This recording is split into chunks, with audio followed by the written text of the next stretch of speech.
Hello friends, അപ്പോൾ നമ്മൾ ഇന്ന് കുട്ടിയൊരു അമ്പലത്തിലേക്കാണ് കേട്ടോ യാത്ര തിരിക്കുന്നത്. നമ്മൾ ബസ്സിന് തന്നെയാണ് പോണത്, ഫ്രണ്ട്സ് എല്ലാവരും കൂടെ.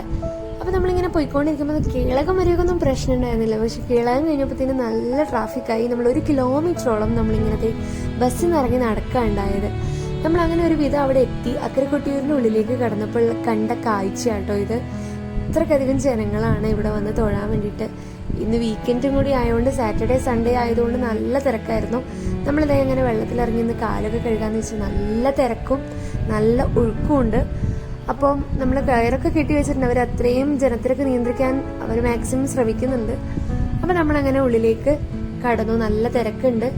നിങ്ങൾക്ക് കാണുന്ന പോലെ തന്നെ നമ്മൾ ഓരോരുത്തരും പിന്നാലെയായിട്ട് ക്ഷമയോടുകൂടി വലം വെച്ച് തൊഴുതു.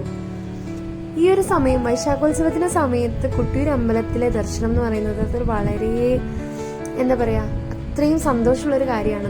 നമ്മളൊരു വർഷം കാത്തിരുന്ന് കിട്ടുന്നൊരു ഉത്സവ സമയമാണ് കേട്ടോ. ദൈക്കണ്ട ജനങ്ങളെല്ലാം ഒരേ മനസ്സോടെ ഇവിടെ വന്ന് തൊഴുന്നുണ്ടെങ്കിൽ അതിലെന്തെങ്കിലും ഒരു അനുഭവം ഉണ്ടായിരിക്കും അല്ലെ. അങ്ങനെ നമ്മളും തൊഴുതിറങ്ങി.